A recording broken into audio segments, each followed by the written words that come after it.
For the title of the talk today, it's probably good that we began with a prayer, since we're talking about Satan's Pomps, which I think we're all interested to find out exactly what that is.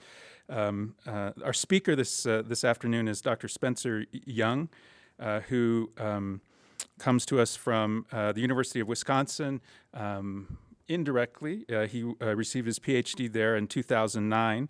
Since that time, he has held positions at the University of Notre Dame, the Pontifical Institute of Medieval Studies, and presently is at the University of Western Australia, where he is a research associate with the ARC Center of Excellence in the History of Emotions.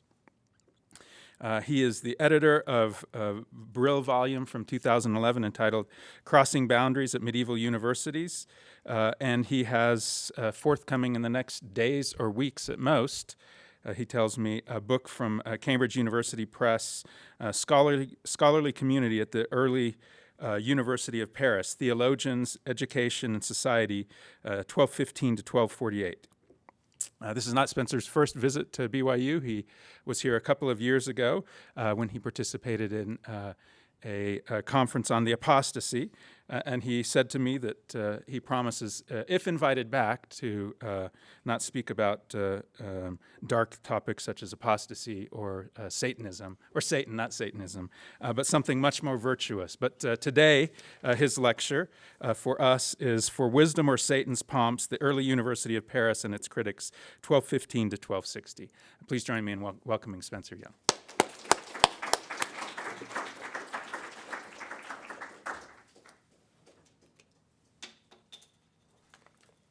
Thank you, and thank you to my hosts, Kennedy Center in the History Department, and Eric for orchestrating this.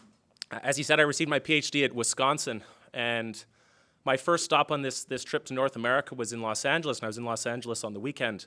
And as circumstances presented themselves, I found myself on Saturday night at the Honda Center. For basketball fans will know that Wisconsin beat Arizona, and that's where my voice is. So I'm going to use a lot of water today. And Eric has just put out a handout. You don't need to look at it too closely. There are just a few key events that I'll make passing reference to throughout the talk. This will just help situate it for you chronologically. In a lengthy criticism of the Australian federal government's economic policies on September 12, 2011, one parliamentary member of the then opposition facetiously declared that one of her favorite examples of a waste of money was the Australian Research Council's decision to fund the establishment of the ARC Center of Excellence for the History of Emotions, where I currently work. Voicing her frustration that resources would have been more wisely spent on the manufacturing sector, she characterized the funding decision as a serious neglect of responsibility and a deliberate waste of money. Others of her party joined in the criticism, including the opposition's finance spokesperson, who argued that research funding would be better spent on projects, quote, that will help drive growth and productivity and genuine medical and scientific advances. Central to these arguments was the principle of utility. Both critics emphasized that in their view, the historical study of the emotions does not offer discernible benefits and is therefore fundamentally unlike the kinds of research that bring genuine advances and that deserve funding. The rhetoric of utility as a basis for criticizing some scholarly endeavors has, of course, a long tradition, stretching back to this institution's very beginning in the High Middle Ages. While some 800 years later, the university dominates our view of higher education, this was not an inevitable triumph, and the university's early history is marked by some rather severe growing pains. In fact, the emergence of this institution, and even the origin of its name, Universitas, derived not from any specific educational features or agenda. Instead, the term indicates the Parisian teaching master's legal status as a corporation that was both protected and bound by a recognized set of rights, privileges, and obligations. This was designed in part to support the university against the incursions of local hostilities. But it also helped foster among the members of the university a shared sense of purpose.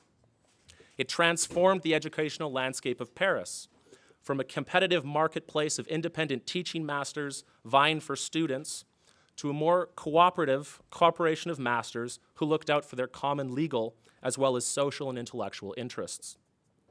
Because the relationship between the university and its local environment occasionally deteriorated into open hostility, the university depended upon both ecclesiastical and royal patronage for its continued existence.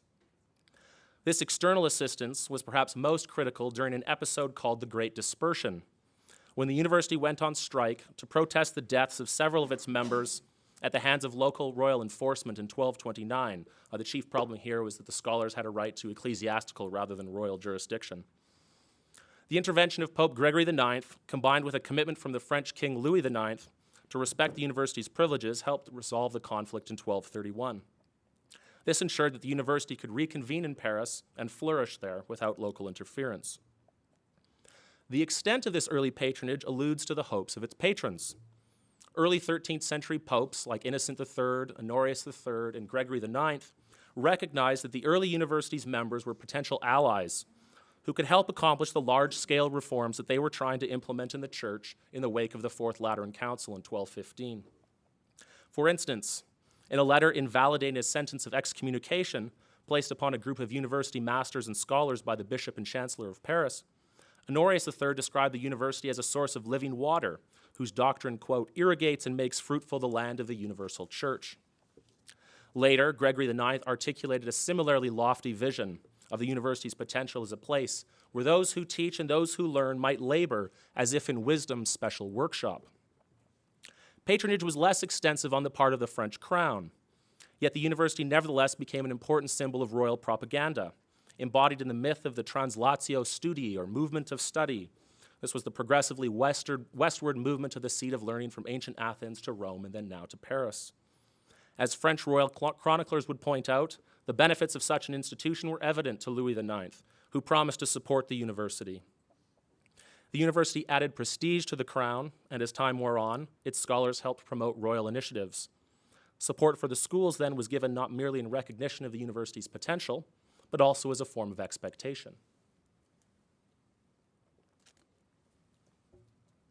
In spite of such powerful voices in support of the university, however, the institution was also exposed to the voices of numerous critics. Critics came from both inside and outside the university. Many of their attacks focused on the methods taught or the texts and subjects studied. Others impugned the moral character of the students, while still others criticized its administrative structure. One theologian, for example, called the new organization a four-headed monster, referring to the four faculties of arts, canon law, medicine, and theology.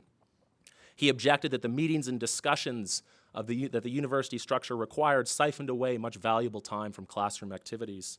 Instead, he longed to return to the time when each master taught for himself and the name of university was unknown. As Stephen Ferruolo argued roughly 30 years ago in his book on the origin of the University of Paris, criticism of the schools did not play a purely negative role in the university's development.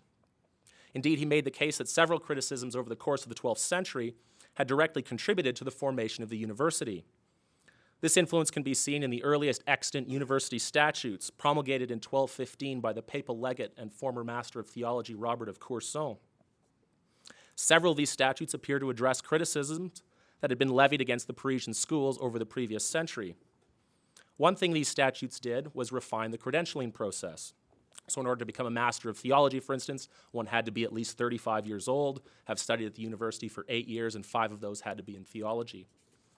The statutes also established rules of conduct. So the consumption of alcohol was forbidden in formal meetings, theologians were obliged to live a reputable way of life, and no one was allowed to wear pointy shoes. Some criticisms, then, may have helped foster the emergence of the university by provoking internal reforms within the schools, making the university a more viable candidate for the external patronage that it needed to survive. But even if the university's emergence was an attempt to respond to these criticisms, as Ferruolo claimed, the formation of the University of Paris did not bring an end to complaints about the Parisian schools, their scholars, or the subjects of their studies. In fact, the few decades after 1215 represent a new era of criticism, one with both continuities and changes from the formative period. University and its scholars were lambasted for offenses ranging from an excessive interest in philosophy to the holding of multiple benefices or income-bearing church positions. Today, I want to take a closer look at some of these criticisms in light of the Parisian University's growing importance as a center of learning and as an institution that its highest ecclesiastical patrons expected would provide benefits to all of the church's peripheries through the fulfillment of its educational mission. Returning a critical glance towards some of these attacks, I propose, gives us a more complete understanding of the role played by the early University of Paris within Latin Christendom.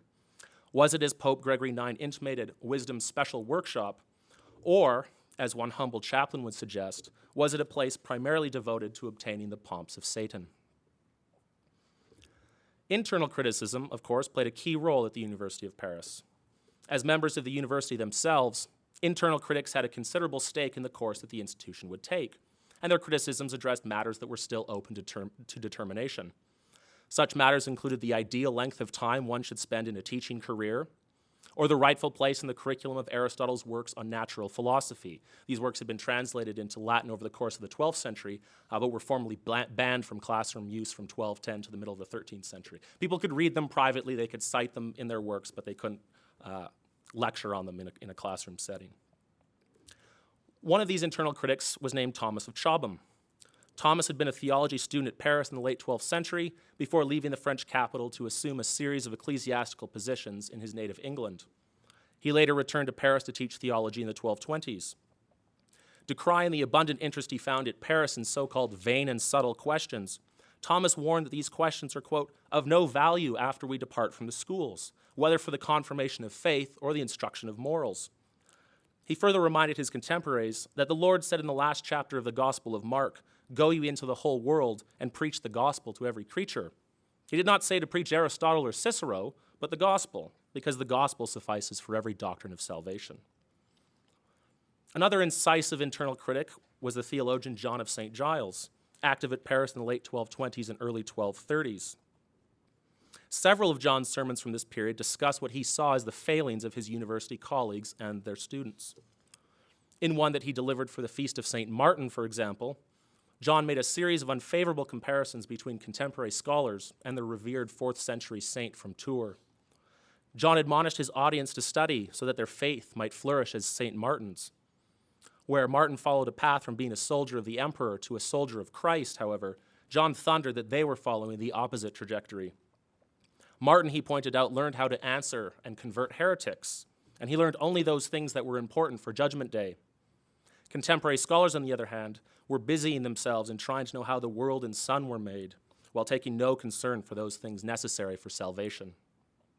Unlike Martin, whose true scholarly treasure was learning, and the wisdom his learning afforded him, John claimed that the scholars of his day considered their treasure to be their material books, rather than the wisdom those books contained. In other sermons, John of St. Giles castigated university scholars for an excessive preoccupation with reason and for pursuing lucrative sciences like law instead of those subjects that were of greatest worth. He accused many scholars of being false prophets who teach only for the sake of acquiring honors and important church positions. And he further chastised those who were spending too many years of their life at the schools, a period he felt should be the prologue to one's life rather than the story itself. This last position was shared by William of Auvergne, a prominent theologian and later Bishop of Paris, who forcefully advocated for making one's period of study brief before going on to more useful pursuits. Calling those who were growing old in theology dull and insipid, he compared them to rotten fish, having no sweetness of flavor but only a foul stench and taste.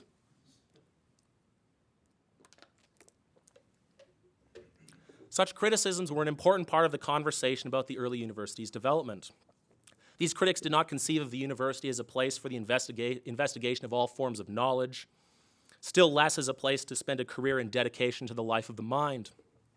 Rather, its purpose was to enable large numbers of people to prepare themselves to contribute towards the church's broader goals of social and moral reform. They were motivated by their concern that a commitment to using education as a means of participating more effectively in the pastoral mission of the church was weakening, replaced by an intensified interest in what they saw as frivolous novelties. In this vein, one Parisian theologian observed that while contemporary scholars had acquired considerable knowledge, he feared they did not do much in the way of good works. Allegations of a tendency towards subtleties and novelties could have important ramifications, particularly when they were expressed to the Pope. One of the best examples from this period comes from a letter that Pope Gregory IX addressed to the Faculty of Theology in 1228, in response to reports he had received that a spirit of vanity had overtaken some of its members. They were transgressing the limits set by the church fathers. Gregory directed them instead to teach pure theology, unfermented by worldly learning, and to cease adulterating the word of God with the fictions of the philosophers. It's unknown precisely who had communicated these concerns to the Pope, but it was no doubt more traditionally minded members of that faculty itself, who openly lamented the increasing use of philosophy, and Aristotle's natural philosophy in particular, in theological work. Similar to many insider critics, Gregory's criticism of parts of the university was intertwined with aspirations for its ability to help accomplish reform. There was another strand of criticism at the early university as well, mostly voiced by those outside the institution, or in some cases, those who had left it. These criticisms were not intended to reform the university as such, but rather to persuade those who studied there to abandon the schools in favor of the active life of religious devotion and pastoral service as a mendicant friar. The Dominican order in particular has left behind a considerable body of useful material for studying this subject, including recruitment sermons, conversion narratives, and texts intended to help with the administration of pastoral care. So I'll focus most of my attention on the Dominicans rather than the Franciscans. These two most prominent mendicant orders, Dominicans and Franciscans, both established themselves at Paris in the late 1210s, shortly after their foundations. Dedicated to itinerant preaching and a life of poverty, religious mendicancy offered a new manner of religious life that channeled several aspirations of the reforming impulses of the 12th century. Over time, their successes would provoke conflict with the secular clergy over the right to preach and hear confessions, and with secular theologians over fidelity to the university's efforts to preserve its rights through the threat to strike. When I mean secular here, I don't mean worldly. This just means clerics or theologians who are not members of a religious order. Conflicts between seculars and mendicants were not immediate, however. Both orders sought out theological instruction from university masters not long after their respective arrivals in Paris. They also began to enlarge their numbers through active and successful recruitment efforts, especially among the university's student population. Over the next 10 years, both orders added numerous key members of their early history through these recruitment campaigns. Among the earliest was Jordan of Saxony, who donned the Dominican habit in 1220. Only 2 years later, Jordan was elected as the successor to Dominic himself as the Master General of the Dominican Order. In this capacity, he devoted the last 15 years of his life to preaching in Paris, Bologna, and other important centers of education, where he had tremendous success, reportedly bringing in over 1,000 new recruits to the order.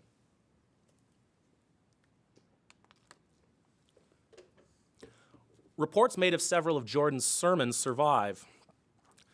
In his appeals to this student constituency, Jordan was especially critical of those who hoped to use their educational attainments as a means for obtaining greater wealth and honor.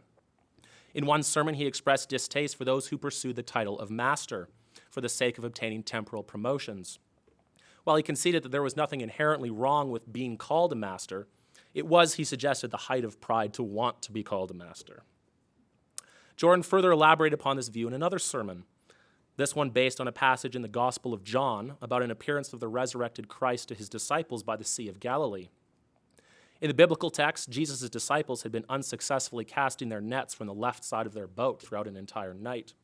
When Jesus appeared in the morning, however, he advised them to cast their nets from the other side of the boat. They followed this advice, and the disciples found their nets so full of fish that they could hardly bring them all in.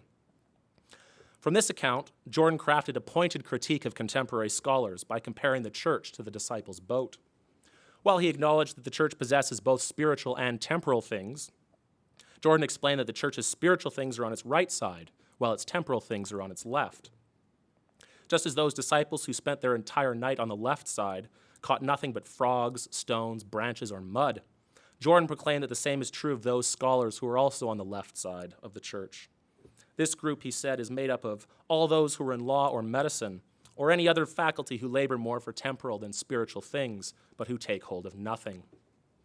As Jordan would go on to say, it is the devil who urges men to fish from the left side, while the Lord directs us to fish from the right. Jordan's mention of students of law and medicine was no accident. Critics had been disparaging these so-called lucrative sciences since well before the university's emergence. But he added an updated perspective on the problem by stating his views on how the pervasive interest in these subjects was undermining reforms that the church had initiated in an effort to improve the educational level of its prelates. In 1219, Pope Honorius III had opened the way for more churchmen to improve their education by allowing clerics wanting to go to university the opportunity to receive a 5-year dispensation from residence in the parishes where they served. Although more effective mechanisms for promoting this opportunity were not developed until later, several clerics did come to the schools for the sake of furthering their skills and knowledge. As Jordan complained, however, some of these clerics were not fulfilling the mandate for which they had been sent. A benefice, he maintained, was for the purpose of saving souls. Yet some of these benefice clerics, he pointed out, quote, come to the schools in order to learn theology, but here, that is, attend lectures in the lucrative sciences instead. Jordan worried that these clerics were neglecting their pastoral responsibilities by failing to study the proper subjects. And this happens often with parents, right? They send you to come and study English and history, and then you go into business and they get very upset. Alas, Jordan lamented, quote, many suffer more from the loss of 12 coins than the peril of 12 souls, and more from a horse that is growing lame than from a soul at risk. Now, as this passage also implies, Jordan was not opposed to higher learning, and he seems to have approved of theology for clerics with a dispensation for study. In fact, in another sermon, he emphasized the order's commitment to theological studies as a reason that students should become Dominicans. Speaking about those who expressed reluctance to join a religious order because they did not want to live in a cloister, and he intimated not participate in the work of pastoral outreach, Jordan countered that the rise of the friars meant that such a view was no longer valid. Instead of becoming monks where they would be tied to their monastery and the value of stability of place, now they could become Dominicans, where he explained they would be able to both study and preach. Jordan's fear was that too many scholars were spending their time acquiring an education without regard for following God. He returned to this theme in several sermons. In one, channeling the Apostle Paul, Jordan bemoaned the fact that many, quote, were rushing forth to carnal and secular wisdom, even though secular wisdom is foolishness to God, and the wisdom of the flesh is death for the soul. In another, he explained that while God was responsible for giving to people their existence, their life, and their understanding, contemporary scholars believed these were less important than temporal wealth. He complained that too many of those whom God had blessed to receive an education, in fact, were following the world instead of God, and thanked God less for their knowledge if it did not bring them a high salary. A number of Jordan's criticisms were not original, of course, and he drew some of his material from 12th century opponents of the schools, like the Cistercian monk Bernard of Clairvaux. But with the advent of the friars, the opportunity to combine higher education with pastoral outreach was a more viable option than it had been before.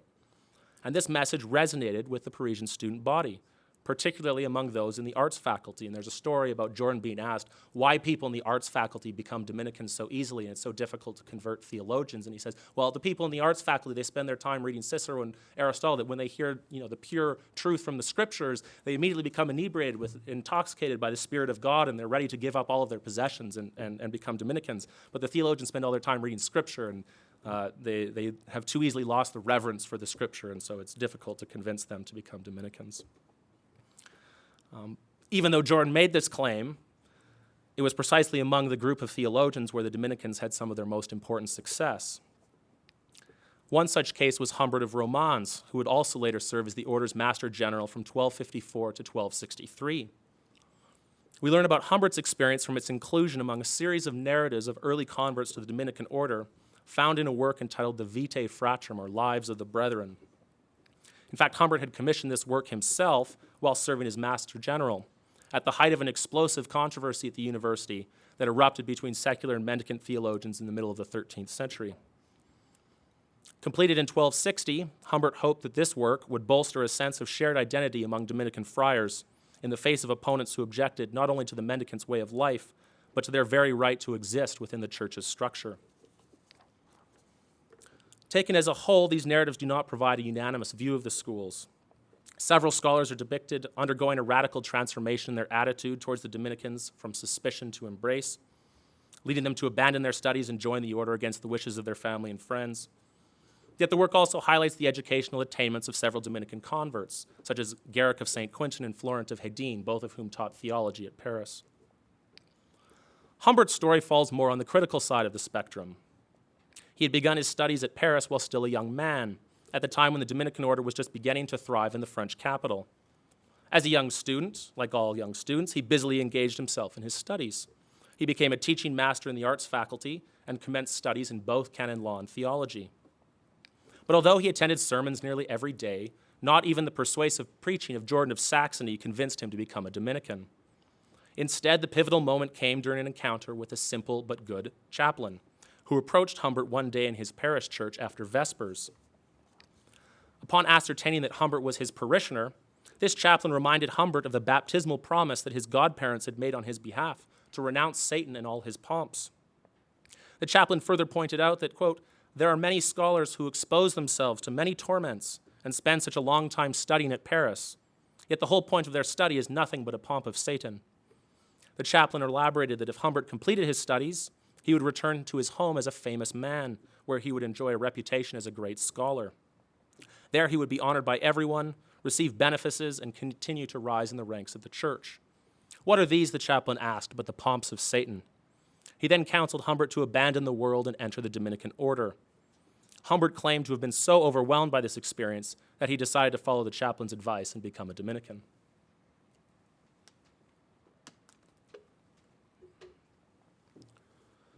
The critique of the schools and its scholars that Humbert's conversion story puts in the mouth of this anonymous chaplain was, of course, as relevant to the conflict between mendicant and secular theologians in the middle of the 13th century as it may have been to the early 1220s when this experience purportedly took place.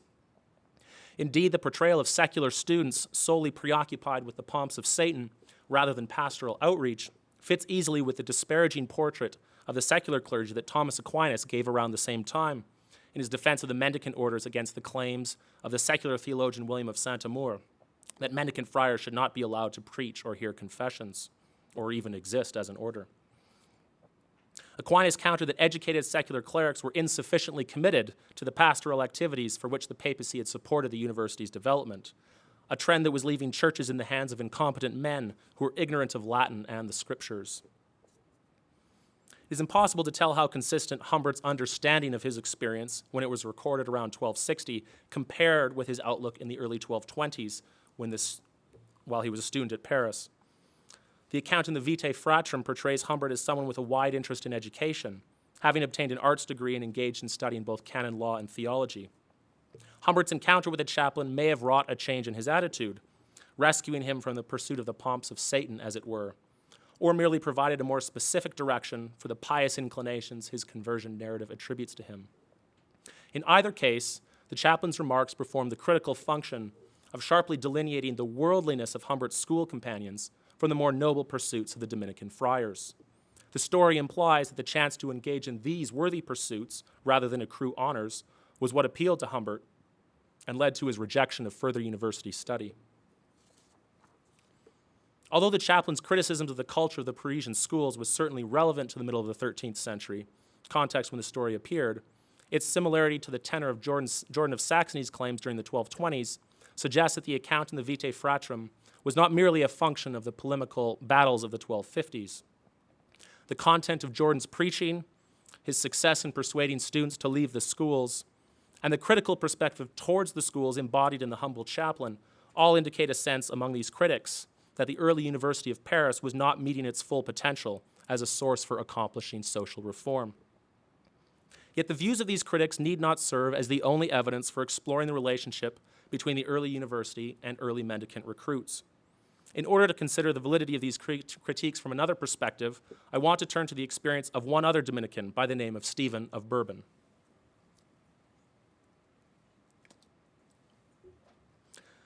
A theology student at the early University of Paris, Stephen quit his studies before obtaining a degree and entered the Dominican convent in his home diocese of Lyon in 1223. Although he did not leave behind any details about his decision to become a friar, he may have been inspired by Jordan of Saxony's preaching, and he makes several references to Jordan. While at Lyon, Stephen pursued an intensive pastoral career. He served as a preacher, confessor, and inquisitor throughout southern France until his retirement in 1250. For the next decade until his death in 1261, he dedicated his time to composing a work to help preachers, the Tractatus de diversis materiis predicabilibus, the treatise on diverse materials for preaching. It consists of scriptures, arguments, and didactic stories that Stephen believed would be useful for those preparing sermons aimed at reforming morals. In compiling this treatise, Stephen drew upon a wide array of classical, biblical, patristic, and more contemporary works. His sources included Aristotle, Seneca, and Gregory the Great, as well as recent ones, like the work on virtues and vices by his fellow Dominican, William Peraldus. Combined with stories drawn from Stephen's own pastoral labors and those of his fellow Dominicans, the treatise offers a striking combination of erudition and experience. Most relevant to my discussion today, though, is his incorporation of material he acquired during his time as a student at the university. Throughout the treatise, Stephen draws upon a variety of sources from university masters, from sophisticated treatises of scholastic theology to many of his personal recollections of stories he heard Parisian theologians tell in their sermons. In fact, some of these sermons dealt directly with the culture of the schools, like the story Stephen heard preached by a certain Nicolas of Flavigny, a Parisian theologian who would later serve as Archbishop of Besançon. This story on the subject of disobedience begins with a student wondering how Adam could have possibly been so blind as to sin by eating the forbidden fruit in the Garden of Eden. When his master explains that we all desire those things that are forbidden to us, the student rejects this answer and begins to boast that he would never be so foolish. The master then devises a way to test the student's ability to resist this temptation to disobey. He leaves the student alone in his home, and he tells the student he can read any of the books on his shelves, eat any of his food. He just can't touch a pair of dishes on that shelf because they contain a secret. And of course, while the master is gone, the student examines the dishes, and when the master returns, the student realizes that the master is right. For scholars of medieval universities, Stephen's recollections are invaluable because textual traces of these sermons do not often survive, and his reports provide us with exclusive access to some of the messages that Parisian theological masters were sharing to local audiences in the 13th century. More generally and more importantly, Stephen's work suggests a key point about the role of the university in the church's efforts at social and moral reform. These reports demonstrate that despite the many criticisms about university masters being uninterested in pastoral outreach, many were in fact communicating their ideas to a broader public. As the examples of several masters engaged in this kind of outreach suggest, there was much greater compatibility between study and a commitment to pastoral outreach at the early University of Paris than the views of the critics allowed. Of course, not everything taught or discussed at the early university had obvious applications for the pastoral mission of the church. Yet for their part, critics of the early university often overlooked the many ways that the type of education available there could and did influence Latin Christian society in ways consistent with the prescriptions of its patrons.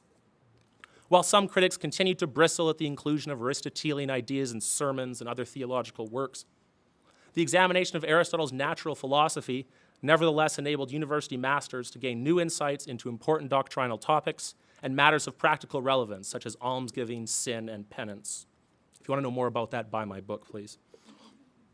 While there were many individuals who came to the schools in order to advance their personal ambitions, whether as a celebrated academic or as a pathway to preferment for lucrative employment, there were many who went on to pastoral careers, including both secular masters like William of Auvergne and Odo of Châteauroux, and mendicant masters like Odo Rigaud, a Franciscan theologian from the 1240s who became Archbishop of Rouen in 1248. Indeed, Odo Rigaud's detailed visitation registers demonstrate that he worked tirelessly in pastoral care. And despite concerns about the narrow interests of the schools, the intellectual work of the university did find several outlets for reaching outwards. Even though the mendicant orders had an ostensibly anti-scholastic strain as part of their recruitment pitch, it was through friars like Stephen of Bourbon and others that numerous ideas developed at the university were disseminated more broadly.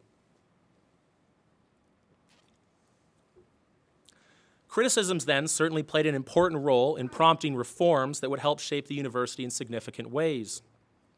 But reforms did not bring an end to criticism, whether because certain ideals were not more widely shared, or because some reforms once accomplished generated new problems. The mere persistence of criticism, however, should not overshadow the early university's actual accomplishments in disseminating the fruits of much academic labor to a broader audience through the activities of many current and former masters and students. This was also true even in cases where university scholars seemed excessively focused on matters that critics did not believe were useful, for even scholars who wanted to pursue the pomps of Satan had to do so by laboring in wisdom's workshop. Thank you.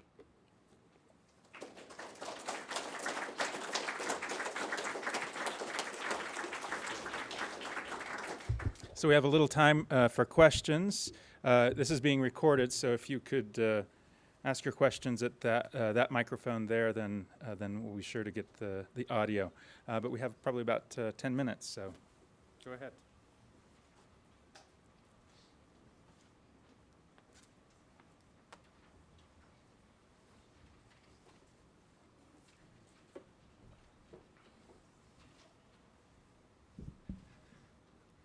Stephen, thank you for this presentation. Is this on? Okay. I have a few questions. One is, as a more modern scholar, I'm interested in setting more of the context for what you're talking about. And I'm wondering if you wouldn't mind linking what's going on with the University of Paris with a few other phenomena of this time. You refer to these reforming impulses. Mm-hmm. So could you give us an image of the reforms that are undertaken, and perhaps link that to the Crown, to royal movements on the one hand, but also to other demographic and material changes such as urbanization, Sure. if you wouldn't mind. Yeah, absolutely. Thank you. So there are a few strands in there. That's a great question. First off, in terms of these reforming impulses, there's a real change in the way people are understanding and experiencing religion in the 12th century. Some scholars talk about this as the revival of the 12th century, the 12th century Renaissance. Some of the ways in which this culminates really in the Mendicant Friars is, I think, one of the most significant observations that people have made. So particularly the life of itinerant preaching, a fondness for the gospel, trying to imitate the life of Jesus. Francis's ideal of, not even touching money. These are the kinds of reforming impulses that I'm talking about, and a desire to be engaged in the world, whereas sort of the main focus of monastic spirituality before the 12th century is to remove oneself from the city, get as far away from people. The Mendicant Friars and a few others are more concerned with engaging with civilization. And that is connected with the universities in some way. That's why they come to cities. They don't stay only in cities, but they come to cities. They want to get educated in theology, where lots of people are, and be involved in that. In terms of urbanization, this is something that makes education possible. This is connected with commercial revival. This enables broader trade networks, better roads to travel on, because when people need better roads so they don't lose their goods that they're trying to trade, this also means that there are better roads for people to travel to schools. There's more money. There's also a surplus of population with the expansion of education. So families that have a certain amount of landed wealth don't have enough landed wealth for all of their children, so they will send people off to the schools. So there's a real connection there between all of these movements, and they all sort of play off one against another. There's no sort of one first movement that brings all the rest to pass. I don't see some of these particular religious changes connected as much to the crown. In fact, the French crown sort of drags its heels in helping the schools. I mean, they certainly provide the support in a few instances, 1200 and then 1231, to support the scholars against local incursions. It's not really until the late 13th and early 14th century that they began to enlist the scholars in a legitimate sense, particularly Philip the Fair's problems with the papacy in the early 14th century. Philip the Fair brings theologians and canon lawyers on his side. It's more just a matter of royal propaganda to say that the French crown supports scholars, and this is part of what makes Paris a great place.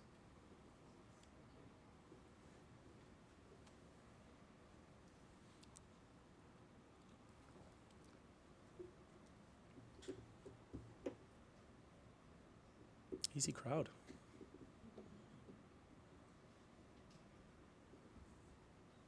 So you're speaking here at a university that also we have to tangle with the relationship between secular learning and kind of a religious imperative. Could you try to, I know presentizing is not always a good thing in the history faculty, right? But would you mind engaging in that for just a moment?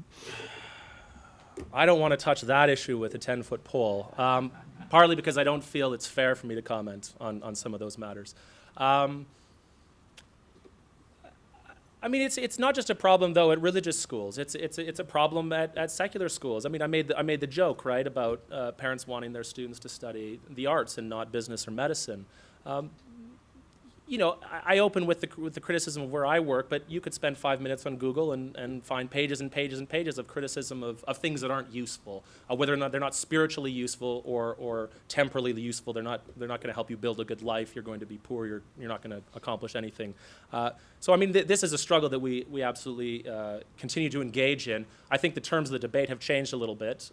Theology is no longer in the ascendant position. One of the reasons why the papacy is so committed to helping the University of Paris become a stable institution is because they want trained theologians. And the Fourth Lateran Council in 1215 actually wants a trained theologian in every metropolitan church, which is where the archbishops are. And so they have a real interest in raising the level of education. They don't have the same kind of systematic promotion of education that you find with the Council of Trent a few hundred years later. But there is an interest. Innocent III had studied at the schools. Honorius III and Gregory IX had studied at the schools. So they're interested in education. They want it to happen. They're interested in promoting it. and theology is really the way to go for them. So, yeah, those terms have changed, and yeah, I mean, you could probably take a lot of the ideas that are expressed here, and you're probably familiar with very similar arguments by different people in the 20th and 21st century, absolutely. But yeah, I'll refrain, certainly when the camera's on, saying anything. Thanks for the question, though.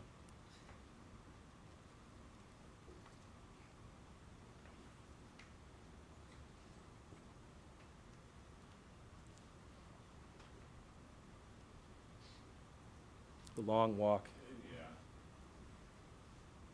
First, thank you. That was a terrific presentation. Thank you. Your discussion today kind of bridged a really interesting period in of French history and the history of crusading, too. Sure. So this is a moment that takes us kind of from the Albigensian Crusade in southern France in the beginning of the 13th century all the way through, Louis IX, his acquisition of the relics from Constantinople and so forth, and then his own kind of adventures in crusading in Right, Egypt and yes. so forth. Can you talk a little bit about the degree to which this argument about utility in spiritual matters Sure. Resonates with issues of crusading and with the crown sort of hijacking, if you will, the concept of crusading during the 13th century? Great question. I'm glad you asked that because I couldn't fit that into the paper anywhere. In both the Fourth Crusade and the Albigensian Crusade, the respective popes, Innocent III and then Honorius III, try to enlist theologians to go help out. So initially, Innocent III, just backstory, the Fourth Crusade, it doesn't end up going anywhere. It goes to Constantinople and takes it over. And Innocent III is at first very upset about this because you're not supposed to plunder Christians. But then he realizes that maybe this can help repair the breach between the Eastern and Western Church. And Baldwin of Flanders, who is the sort of figurehead there in Constantinople, explains to Innocent III, please send people that can help us repair this breach. And so Innocent makes this appeal to the university masters in Paris, saying, anybody who wants to come to Constantinople, please do come, bring your religious books, bring your religious arguments, and come and let's help repair this breach. With the Albigensian Crusade, it's Honorius III in 1217. Things are not going well in the Albigensian Crusade, and he sends this invitation to the university masters saying, please come, we've got this problem with heresy, you are the best people to come help out before we need to devolve into the sort of final military solution that ends up happening there. So yeah, the university is very much in the mind of the popes, trying to bring them in. Neither of those efforts seem to bear any fruit. We don't really have any evidence of theologians leaving Paris to go to Constantinople, or it seems actually clear that the invitation to bring the scholars down to Toulouse never actually gets to the university. But there is that interest there. I know less about efforts of Louis IX to bring any sort of scholars along on his crusade. I'd have to look that up. That's something to think about. But yeah, absolutely. That movement of crusade, or at least where crusade has ended up in the 13th century, becomes part of the way that the university becomes an attractive target for patronage on the part of the popes. And that's one of the areas where they're expecting or hoping that university education will contribute to their interests. Absolutely.